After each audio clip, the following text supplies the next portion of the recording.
Thank you all. Thank you all for coming.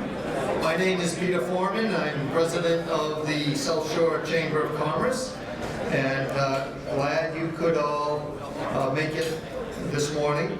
This is going to be a slightly different format than many of our 744 breakfasts, if you're familiar with those.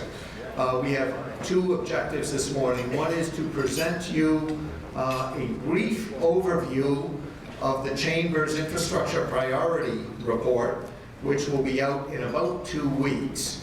But there's a big section in there over transportation, so we want to take advantage of the Secretary's presence to brief you and the Secretary on some of our transportation priorities. And then, of course, we'll hear from our guest, and the Secretary does have to leave at 9. I don't know if we will get into a formal Q&A session with written questions, so we will give you a rare opportunity, if we have time, to ask questions from your seats. So this will be new for many of our members, but we do have a hard stop at 9. I do want to let you know about a couple of upcoming events. August 7th, the Weymouth Chamber of Commerce, one of our affiliates, will be having its now annual Pizza Palooza. These have been fabulous with our affiliates. They have raised tens of thousands of dollars for community activity, and they're being run by our various local chambers of commerce, and Weymouth will be August 17th. September 9th, the Friday after Labor Day, we will be having our economic forecast breakfast, and Eric Rosengren, the president of the Boston Federal Reserve, will be our speaker. It is just a few days after the holiday, so make sure you get that down into your calendar. There are some elected officials and candidates I want to acknowledge, and I apologize if I missed some people along the way. But we have some candidates for various office for the state legislative seat in Hingham, Cohasset, Hull. Joan Machino, and I think Brian Cook is here as well. Brian's running for the Senate. Joan is running for the House seat. Is Brian here? Brian is running for the state Senate seat that runs Weymouth to Duxbury. Paul Moody is running for the state representative seat of Hanover, Rockland, Norwell. Senator O'Connor is supposed to be here. Is Patrick here yet?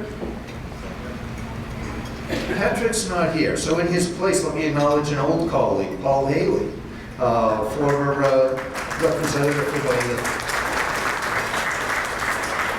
And of course, Mayor Joe Sullivan is here as well. So I want to thank those office holders and candidates. These events are made possible because of our partners. These are our members who give far in excess of the typical membership dues in order to bring you programs like this. Our lead partner sponsor for this morning's breakfast has been a real game changer on the South Shore. Kyle Corkum is the president and managing partner of L-Star Development. L-Star is the new owner of the former Weymouth Air Base, now called Union Point. There have been 3 owners since the Navy owned this. I can't tell you how excited the Chamber is that L-Star is the owner at this phase, the people who are going to really complete this project. They are real visionaries, real community leaders. These are partners in every sense of the word, who understand the success of their project, the biggest project in the state. The success of that project really depends on the success of the entire region and the surrounding towns. They have brought excitement to this project. They've brought a lot of changes. More importantly, they have brought the commitment to see it through. Please welcome this morning's sponsor for this breakfast, Kyle Corkum of L-Star Development.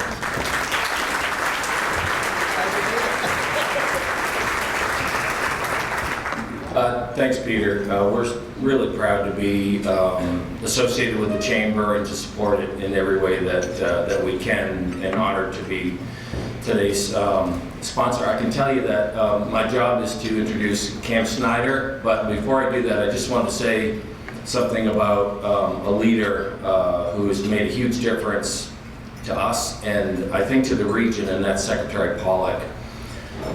When we bought what was Southfield, now Union Point, a little over a year ago, there were some major challenges that were preventing it from moving forward. And so our goal over the first year was to try to solve as many of those problems or eliminate those obstacles, but there were some that were beyond our control. And a parkway, sort of our highway to nowhere, stopped a half-mile short of its destination.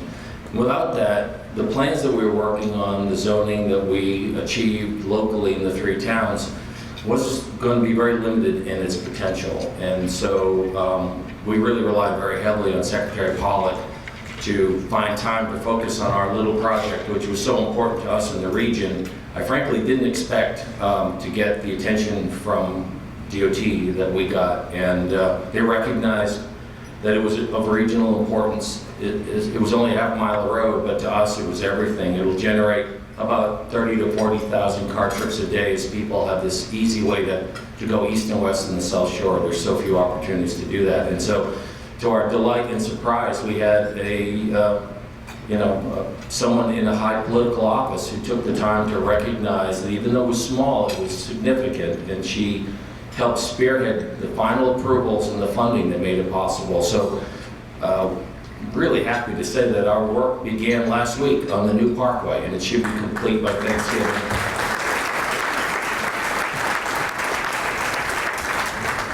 And I just couldn't be more grateful for her leadership. So I know I'm supposed to be introducing Cam, but I'd be remiss in not thanking her for that leadership and the courage to get such an important initiative through. So with that, I'd like to introduce Cam Snyder to come up and talk to you this morning. Thank you so much.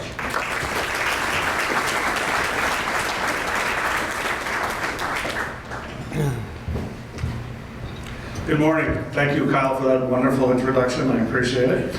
And thank you, thank you and L-Star for all you do. We appreciate it, we really do. And the attention should go to the secretary and not to me, so it was very appropriate. But again, we thank you for everything you do. As everybody knows, the Chamber's been working on a regional development plan. We know that there will be change on the South Shore. It's coming. As a chamber and a group, we want to make sure that that change is positive and that we have some control over that change. Earlier in the year, the chamber had identified several key issues and strategies for better infrastructure. At the end of this month, perhaps the beginning of August, we'll be releasing a follow-up on those infrastructure strategies. They'll be a little bit more detailed, a little bit more outlined, and you'll be notified certainly when that comes about. 3 things you're going to find as you read through the follow-up study. One is that there's going to be a broad definition of the infrastructure and some of the areas of interest that as a region we're going to be focusing on in the future. We're also going to narrow down and focus on a narrow set of priorities for the region. It was decided by a group of astute individuals that infrastructure was certainly one of the first things we have to address. These infrastructures and these priorities were actually approved by the board, but they really came about from a steering committee that was in a working group that had a really strong background in both regional development and infrastructure. 2 people who actually co-chaired that working group were Ned Corcoran and Mayor of Braintree, Joe Sullivan. It may seem a little bit odd that a business group or a chamber, as a chamber is, that a politician would be put in charge of a working group. But as a chamber and as a region, we realize that in order for regional development to be successful, it has to be done, and that's a perfect example, Kyle. It has to be done with a relationship, a strong relationship between the business community and the political infrastructure that we have. And we have been working strongly towards that. So I'm going to introduce to you Mayor Joe Sullivan, who's been very active. I just have to say a few things before you come up, Joe. Joe, when he was in the legislature, was actually the chairman of the Transportation Committee. And Governor Baker also appointed him as one of only 7 people as a committee to kind of look at the MBTA during the, or after the fiasco of the 2015 blizzard that we had.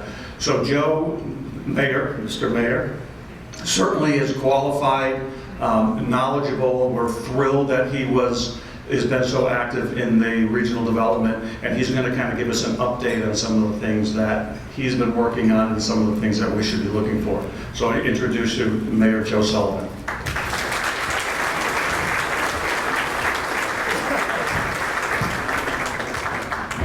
Thank you very much, Cam. I think he's a wonderful man, and I appreciate the introduction. Cam, I wish you well in your chairmanship. I want to express appreciation as a government official to all of you in the business community, and express my appreciation for the work that you're doing on behalf of the South Shore. Let's just take me out of this equation in terms of the infrastructure, and let's just give a nice applause for Ned Cochran, who co-chaired this, because he is, in fact, a businessman. So let's give him the recognition. Where is Ned? There he is. Hi, Ned. Ned worked for the Mass Highway Department for many years as general counsel. I've known him for a number of years, and when Peter asked he and I to take on the co-chairmanship of this infrastructure committee, we were willing to do so and spent many hours together.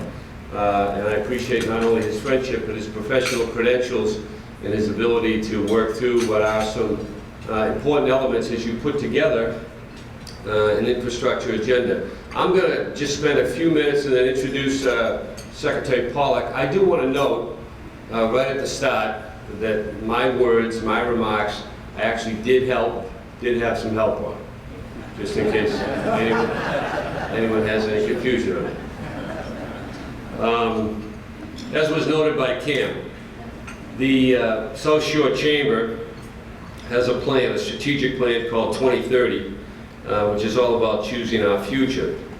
And one of the critical challenges for us, actually, is in facing what is viewed as inadequate infrastructure. And despite much of the work in this room in terms of advocacy for Greenbush and Riverboro and Plymouth, and Paul Haley was active with that when he was in the legislature as well. Despite all the good work, the Route 3 widening, a number of other series of infrastructure improvements that we've made throughout the region, despite all that good work, there's much more work yet to be done. And so this infrastructure group was created to look at the next 10 to 15 years.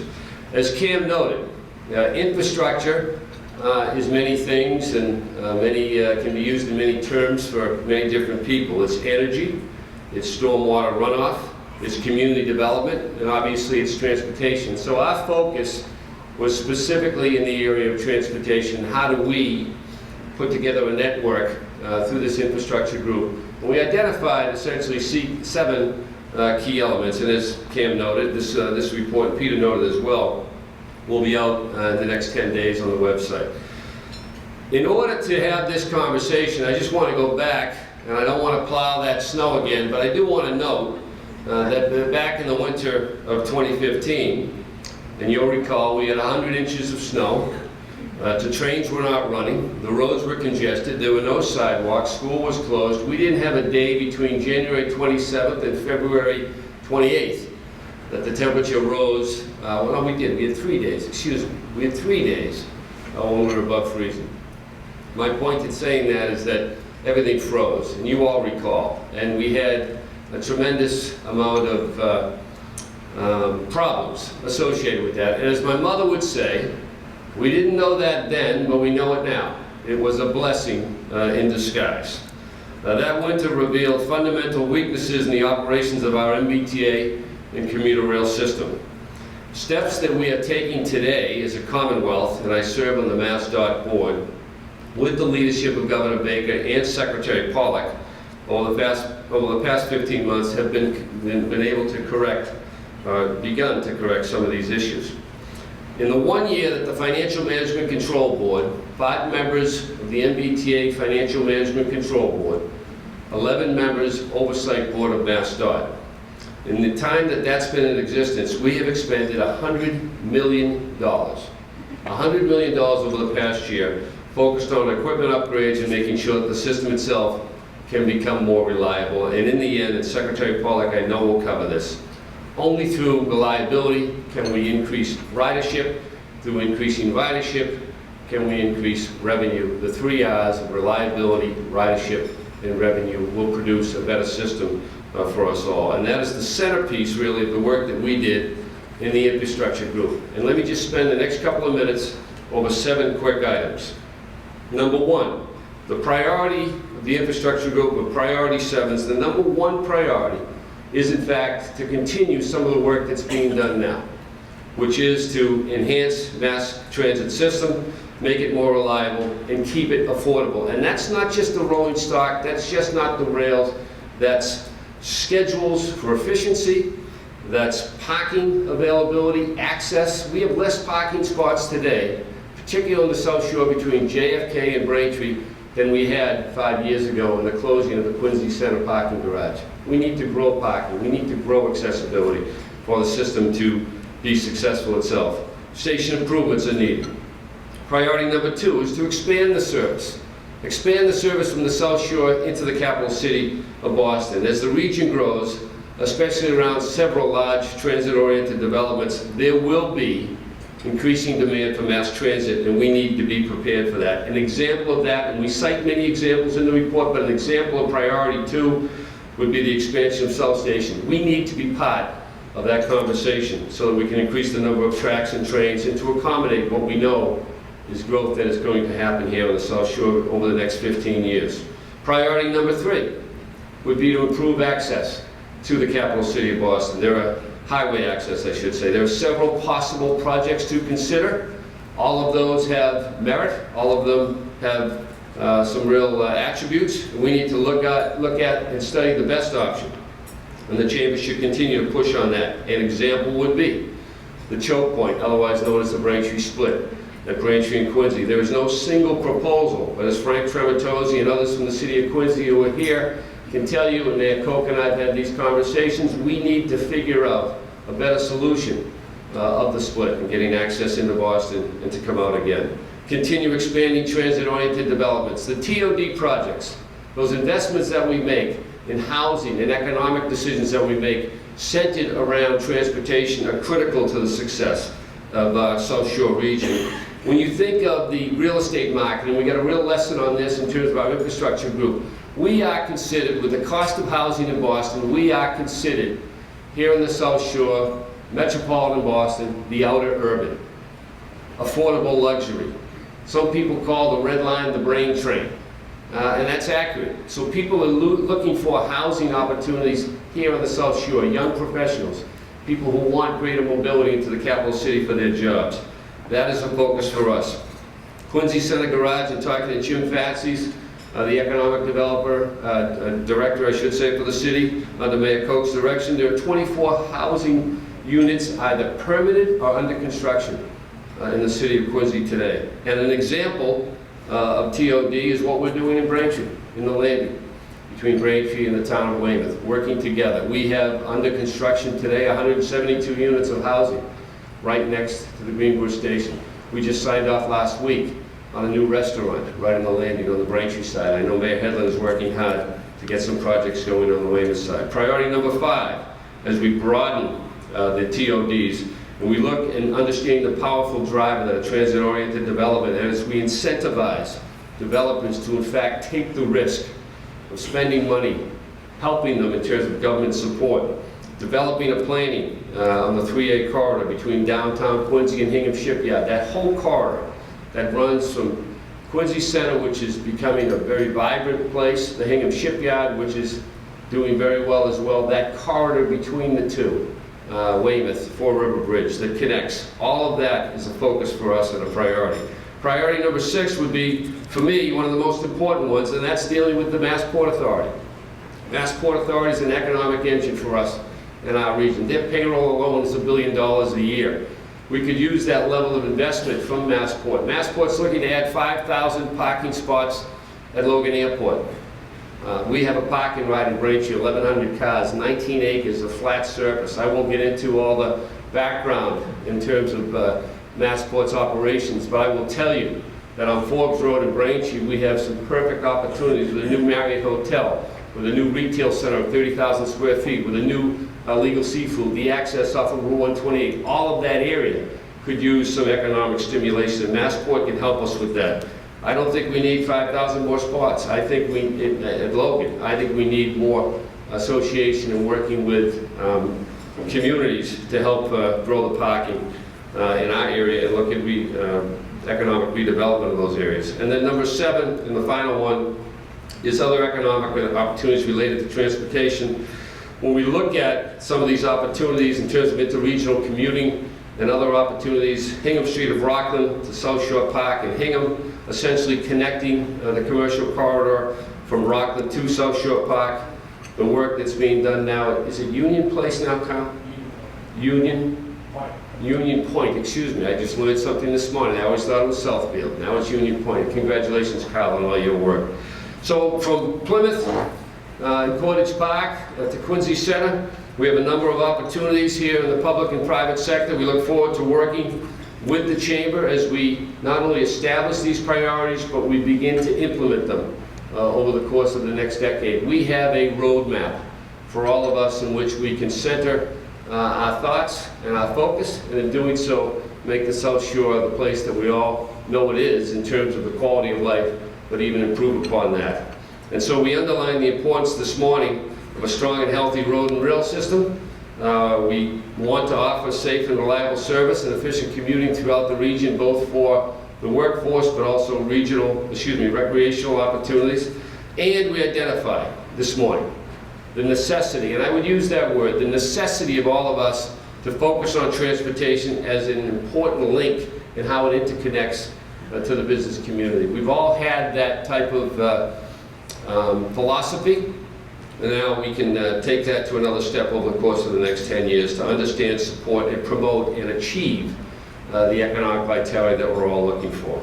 And so you will see the report in its totality released in the next 10 days. I just wanted to give you a little taste of it. As Peter noted, with the secretary here, we wanted to just outline a few of the pieces that we prioritized that we're looking to achieve over the course of the next few years. And with the secretary here, what other better opportunity? Madam Secretary, I would just say as we outline those 7 priorities, perhaps you'll sign off on 3 of them this morning, and we'll be ready to go. One of them should be in Braintree, I hope. I do want to say this about the secretary. I've known Stephanie Pollack from her Conservation Law Foundation days. She is an attorney. She's worked most recently prior to becoming secretary at the Dukakis Center on transportation policy. We've been on a couple of radio shows together and all. She's incredibly thoughtful. She's an environmental attorney in terms of her background. She's a planner.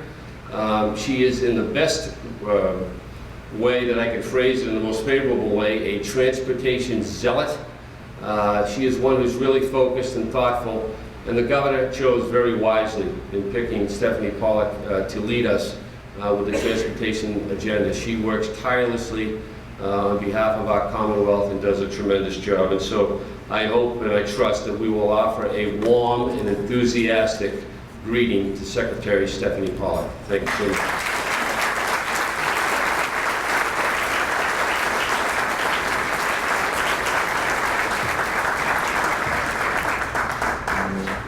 Now that was what I was going to call Mayor Sullivan, was a transportation zealot. You stole my phrase. Now, I want to thank the mayor not only for that warm introduction, but also for the great work he did on the T expert panel last year, whose recommendations led to our collaboration with the legislature to create the Fiscal and Management Control Board at the T, which actually celebrated its first year of work yesterday, and the governor will be talking more tomorrow about what we did and didn't accomplish in year 1 and what we need to do going ahead. And also his ongoing work on the DOT board, where he has been one of the leading voices for having us focus our capital investment portfolio on producing economic return and on making the system more reliable. So a lot of what I have read and heard this morning about the Chamber's thinking around infrastructure priorities very much aligns with what we're trying to do at the Department of Transportation and the MBTA. Don't run the MBTA, but I certainly own it. So I thought I'd talk about both of those agencies and what we're trying to do and how I see it fitting very nicely with what the Chamber is trying to do, and try to leave some time at the end for questions. So, in the transportation, I don't come from a transportation background. I have an engineering degree, but it's what I like to call the wrong degree. It's a mechanical, not civil, which is where most transportation folks come from, and I don't have a transportation planning degree. In transportation, I think one of the things that has held the field back is this belief that transportation is actually about what transportation is. It is about asphalt and bridges and trains and buses and tracks. But that's not at all true. And the perspective that I bring to the job that Governor Baker was kind enough to give me the opportunity to serve in is that transportation is not important for what it is. It's actually important for what it does. And what it does is support economic development, help communities be prosperous, help people succeed by getting where they need to go, whether that's connecting students to school, workers to jobs, people to all the wonderful cultural and recreational opportunities that we're blessed with throughout the Commonwealth of Massachusetts.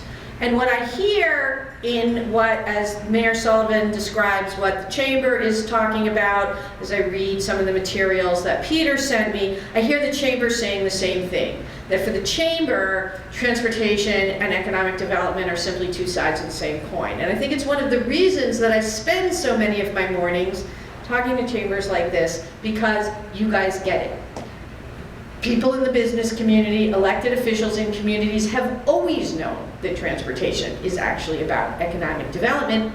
We're just learning that on the transportation side. And so you are an important constituency for what we are trying to accomplish, which is aligning what we do with the things that will make it possible for businesses, cities and towns and individuals to succeed and take advantage of all the opportunities that Massachusetts has to offer. So the four ways that this acknowledgement of the alignment between transportation and economic plays out in a lot of ways. So one of the ways it plays out is I spend a lot of time with Secretary Ash.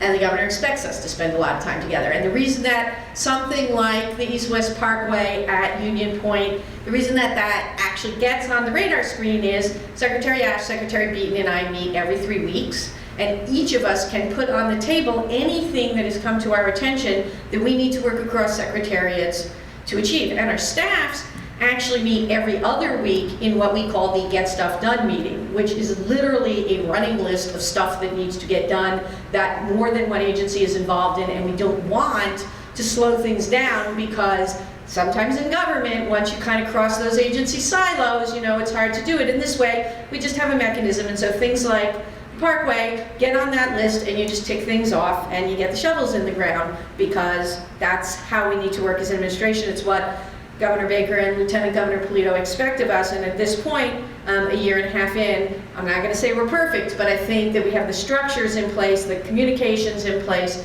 and the understanding of each other's agency's priorities in place so that we're doing that pretty regularly.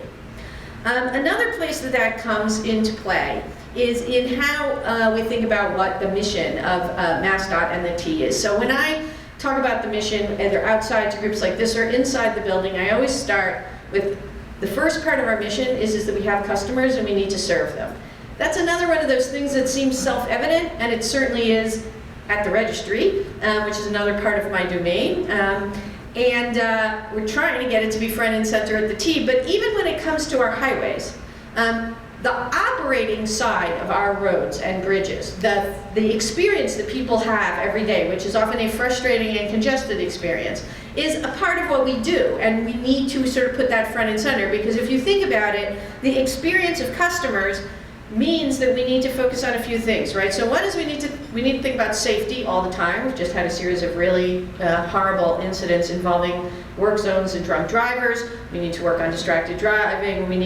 Everybody needs to feel safe. And by the way, everybody needs to feel safe.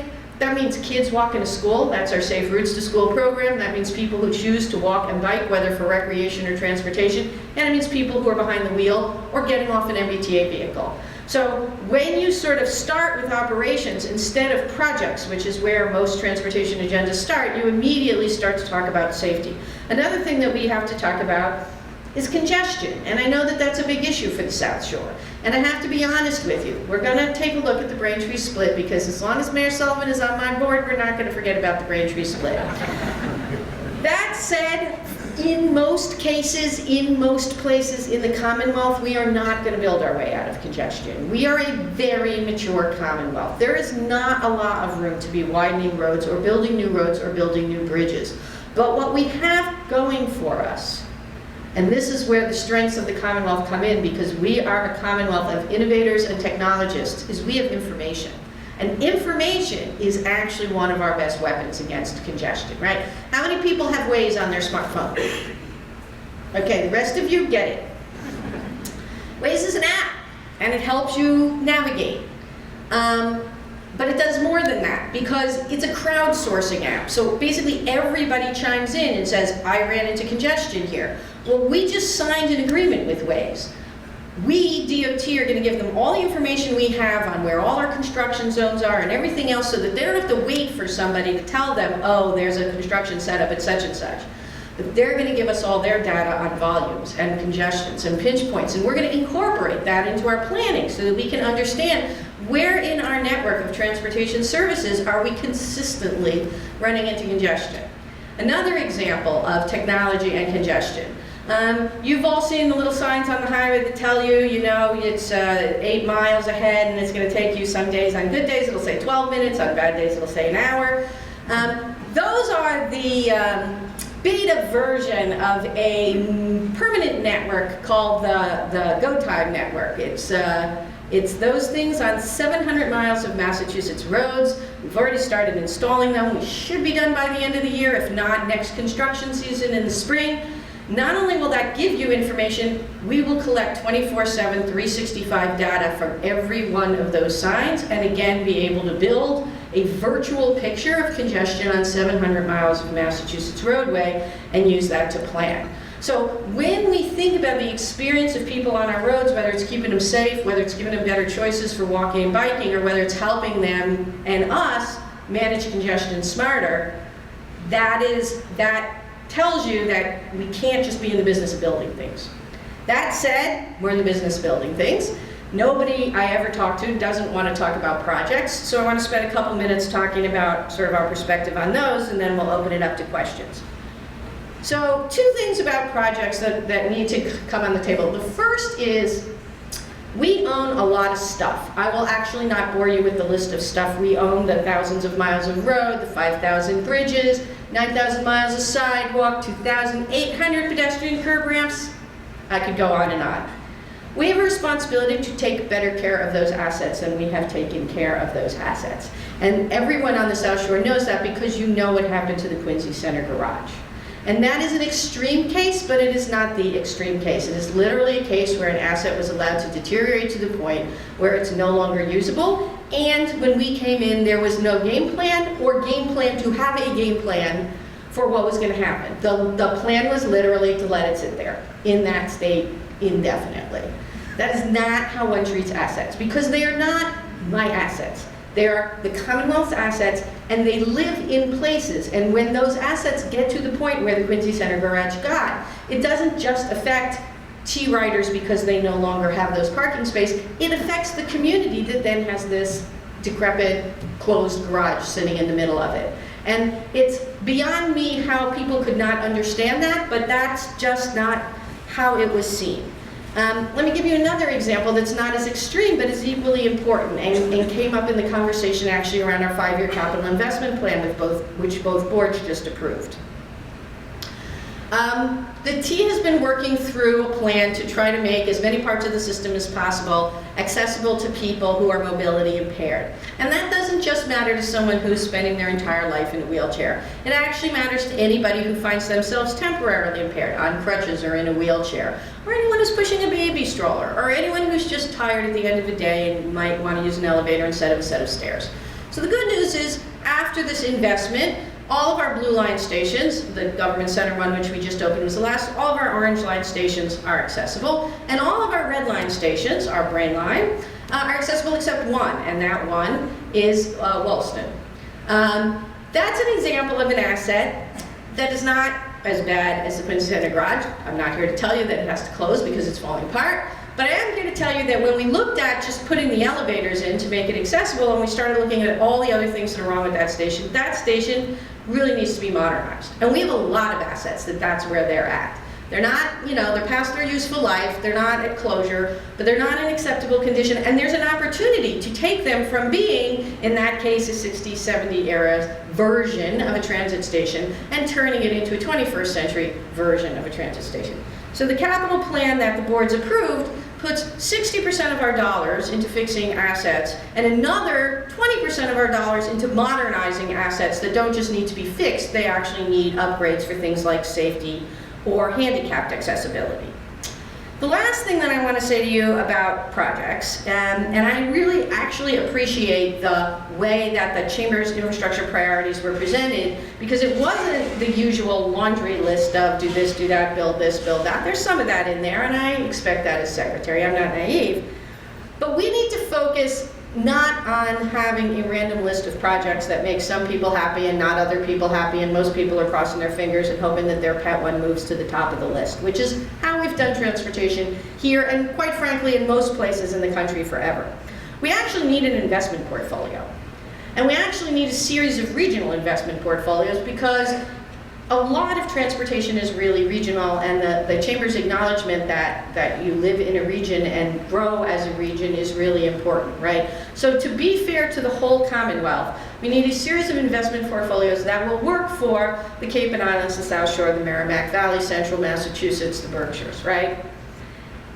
And that investment portfolio, like any investment portfolio, needs to produce a return on investment. And in many cases, that return is not just defined from a transportation perspective. The return on an investment like an East-West Parkway through Union Point, or the return on upgrading a parking garage in the middle of a city that's trying to revitalize its downtown, also gets measured in economic development, in prosperity, in opportunity. Some of them can be measured in reduced greenhouse gases. Some of them can be measured in the ability to give seniors more mobility as they age in place. Those are all of the things that we have to take into account when we pick the projects that we do. And we need to not just pick projects. We actually need to solve problems. So the Braintree split is a problem. It is not a project. It may not be a project for a while, but failing to acknowledge that it is a problem that we should be looking at means that there will never be an investment that we can define and that we can figure out, can we afford? Does it need to be a public-private partnership? I'll give you another example of a problem that's not a project that could be a game changer, but we don't know yet. There's a point on the Red Line up in Savin Hill where there's what we call inside the building a pinch point, where the Red Line is single-tracked and the Greenbush line is single-tracked. And that's just the way it is. Because no one asked the question, well, what would happen if they weren't?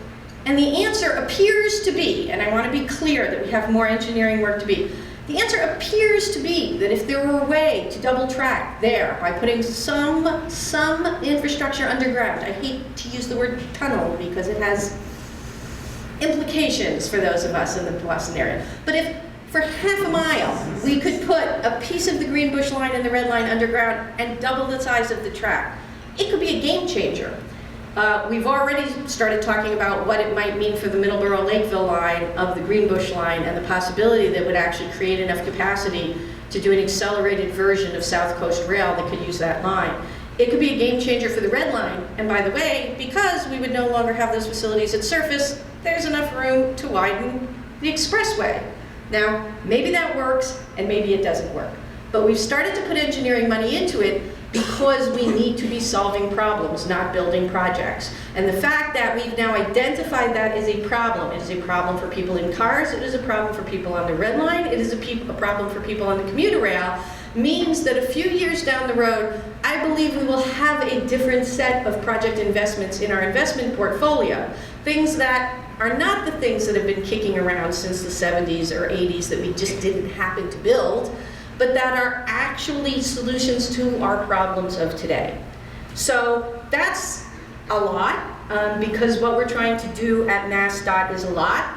And where I want to end is that what we're trying to do is impossible to do without being in a continuous dialogue with you folks, with those of you who represent cities and towns, with those of you who represent business interests. Because once you make the commitment that transportation is important for what it does, you can't be in the transportation business without talking to other people, without aligning what you're doing. I can't sit in a silo. My folks, my men and women cannot sit in a silo and know where to fix things, what to fix, which assets to invest in, which problems to solve, because we're about solving the problems that you bring to us, fixing the assets that matter to you, operating the system that you rely on every day. So I really thank the Chamber, not just for inviting me this morning, but for doing the work of pulling together a set of ideas around infrastructure for this region that we can now work together on going forward. And Peter, I look forward very much to working together going forward to seeing how we at the Commonwealth and you at the Chamber can advance that agenda. Thank you for having me this morning.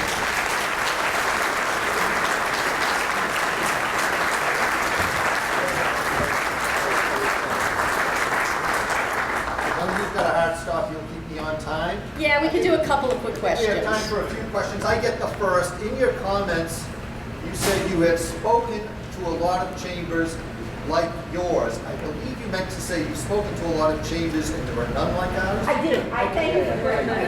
That was, I misread. That's what happens when I don't put my glasses on. Well, we don't have time to collect questions, so I'll ask if you do have questions, just raise your hand. We'll try to get 2 or 3 questions in.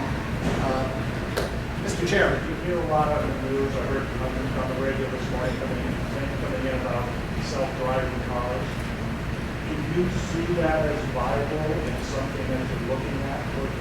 Can you repeat it into the microphone? So the question was, do we see self-driving cars as something that's viable and something that we're looking at? And that's another area where we're working very closely with Secretary Ash, because a lot of this should not stun anyone, a lot of the brain power behind that is actually happening here in the greater Boston area, but we have not yet changed our rules to allow on-road testing and doing some things other states have done. So, you know, I don't know what the answer is, but I have to believe that car technology is going to change, changing under our very noses, and we need to be thoughtful about that. And if you think about the combination of even not fully autonomous cars, but cars that have some function. So a lot of the Chamber's points and a lot of things I hear about when I get here are parking, right? Parking is really expensive to build parking garages. It's one of the reasons it's so hard to figure out how to build a replacement one in Quincy and get it to pencil out. So in Somerville, they are literally looking at testing a parking garage where you would pull your car up, but at that point you get out and the car parks itself. Because of that, you no longer need the same amount of space between parking because nobody's opening doors, getting in and out. All of a sudden, you're squishing way more cars in. All of a sudden, the cost per space goes down. So they don't even have to be fully autonomous. Technology, as technology changes cars, it may help us solve problems. And so this is Massachusetts. If there's technology that can help us solve problems, we should be thinking hard about it. I do have to say that when Secretary Nash and I did a session with the industry, I said that it might be necessary to have a separate Massachusetts algorithm for self-driving cars, because they sort of drive like senior citizens in Florida. They always err on the side of kind of waiting to make the left turn and going at the speed limit, and it's just not clear to me how Massachusetts drivers are going to feel like behind those.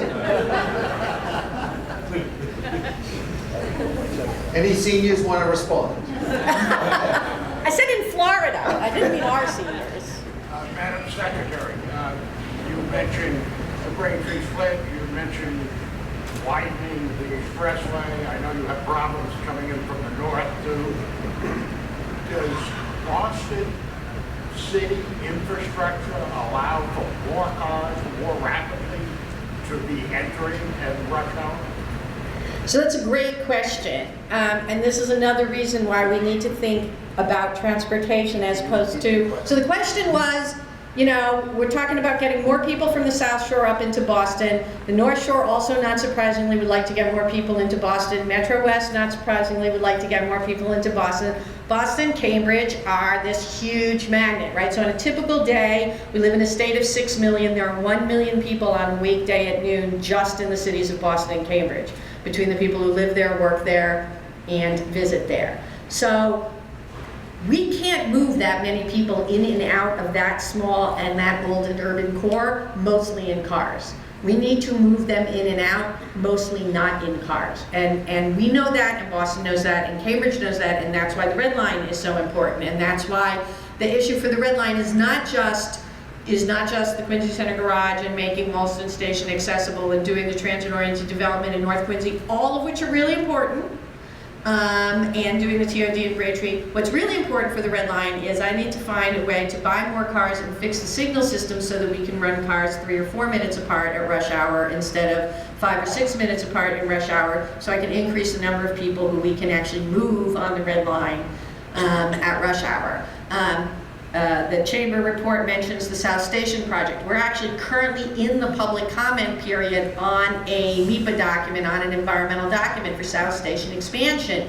If we want to get more people in on the commuter rail station, the pinch point in the system right now is the number of platforms at South Station, and so I would urge folks in this room to take a look at that document, maybe file some comments in support of the track expansion, which at the same time, by moving the post office out of there, which no mail, zero, arrives on trains at this point in time, so we do not need a general mail facility sitting next to South Station, would not only allow for a more robust commuter rail station, would actually allow the city of Boston to achieve some of its economic development goals, like reopening Dorchester Avenue. So we need to be thinking about the desires to get in and out of that Boston core, and that means we need more transit options, which in some cases doesn't mean new service, it means more seats.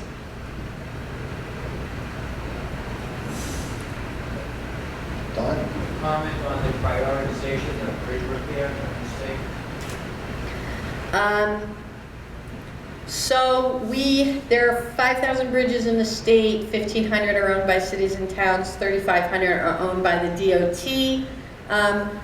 We're just in the last year of an 8-year, $3 billion accelerated bridge program in which we have managed to take over 200 structurally deficient bridges and fix them. You see the big visible ones like Fore River, but dozens of smaller ones have quietly been fixed. So we're in better shape than we would have been if we didn't make that spend. I think our issue at this point is actually volume. We learned a lot through the Accelerated Bridge Program about how to deliver bridge projects faster and more efficiently. We now need to apply that to our regular bridge program.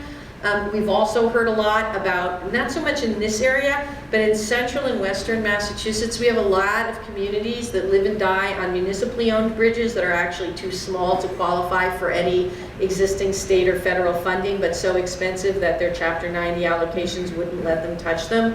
So we currently actually have before the legislature a bill to create a parallel program for municipally owned bridges. It would be on top of, not instead of, existing Chapter 90 allocations, and we're very hopeful that our colleagues in the legislature will let us get that project started as soon as this fall so that we can start working on the municipal side of the bridges. So bridges are real important, and we're doing okay, but not good enough. Excellent. With that, Madam Secretary, we're going to keep you on time. Thank you, Peter. Thank you.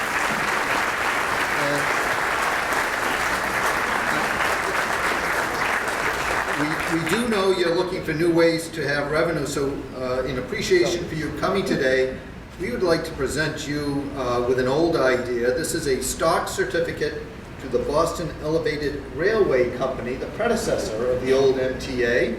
you might want to think of selling the MBTA and raising capital. So we appreciate you coming and want to present you with this. And if anyone knows anyone who wants to buy it, see me after the fact. And we're the only chamber that is giving you this, I believe. Absolutely. Okay. Unique yet again, Peter.